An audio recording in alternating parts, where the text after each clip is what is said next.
up everyone, my name is Ty, but you can call me Tyski. And of course, if you're new to my channel, I'm a content creator that wants to be a full-time YouTuber. I'm going to document the journey of that progress for myself and make content for you guys to better your progress on photography and videography. So if you're going to start filming with your camera, let's start to think about it this way. What are you going to use your phone to film for? Are you posting a lot of content on YouTube? Are you doing it for the gram, Twitter, Facebook, whatever platform you're even thinking about? SparkBuzz maybe? Any platform that you're doing, you can just use your phone, but what you want to think about is how you want to shoot it. So if you made it that far, think about it. Should you get a gimbal or should you not get a gimbal? What type of B-rolls are you thinking about too?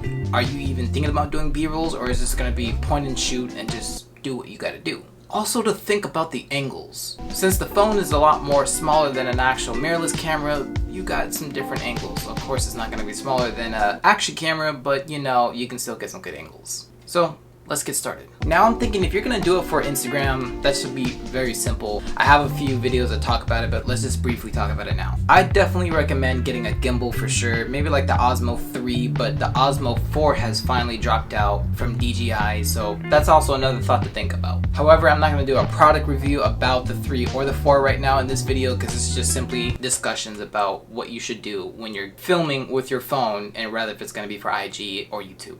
So if we're just talking about Instagram, I think this is definitely perfect to be filming on your phone, considering that Instagram's resolution doesn't really qualify for high resolution videos. So if you were to film in 4K, you're going to be converted over to 1080p anyways, and you'll just be having a lot more sharper, crisp shots for your videos.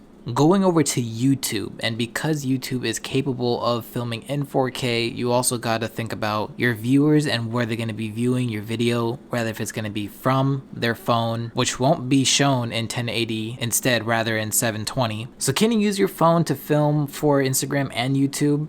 The answer is yes, you really can. Because it's 2020, all phones are nearly upgraded to the point where you can just literally film on your phone. And if you don't have those good features on your phone because you haven't upgraded yet, and you got a flip out phone with 6 megapixels and only films at 8 frames per second, I don't know what you're doing if you still got that. Alright y'all, that is pretty much it when it comes to filming on your phone, whether if you're going to be using a gimbal or if you're going to just be using a handheld. Anyways, you can vlog on this or you can get your shots with your phone. It's 2020, so we have the technology. I'll see you guys in the next video.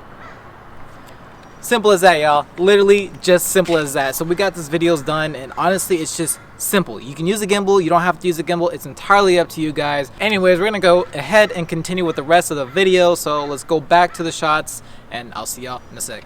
Me personally, I would use my gimbal if I'm gonna film on my phone. However, there are times that I can do handheld, and sometimes handheld is just super simple. Especially when our phones have IBIS, and you can get some nice stabilization inside the phone when you're doing handheld. I mean, you don't really need a gimbal, but again, it depends on the type of person that you are. However, when it comes for B-roll, I mean, that's also simple because you're just really gonna be pointing and shooting. And again, I have a video right here talking about B-roll if you need more in-depth video about that. But I think B-roll on a phone is definitely gonna be beneficial, especially now these days our phones are capable of doing the pause within recording time. So I can go ahead and press the record button, but at the same time I do have a pause button, and I can just pause the video, unpause it at another location, and continue the video from there. And it'll still be in that one video, so it's kind of cool. And you can literally get some shots, B-rolls, other stuff, fillers, however you want to put it, and you can all have that in one video, so that's kind of dope. Now, as me just saying that, I can't say that iPhone does that. I have no idea. I'm not an iPhone user whatsoever. I'm a Samsung user, so I know Samsung has that. I can only imagine iPhone has that, but again, I just don't know. But I'm pretty sure if it does. If Samsung has it, maybe Apple might have it. Now, when it comes to angles, me personally, I just put it on whatever I can, if it's gonna be a tripod or even just a phone stand. Having a phone stand can be very beneficial, but you know, having an actual tripod made for your phone is also perfect too. You just gotta think about it. Until to this day, it's not always gonna be about quality. However, it's gonna be about the delivery and what you do for that. So keep that in mind. There's a lot of things that you'd want to think about, just the process of what you need to get to. Alrighty guys, we finally got to that point in the video where I'm gonna tell you, if you haven't subscribed yet, I would definitely appreciate that, because there's gonna be more content that I'm gonna want to give you on the insights. Hit the bell notification when you possibly can too, like now maybe. Drop a like for the video, and if you dislike the video, press the dislike button twice.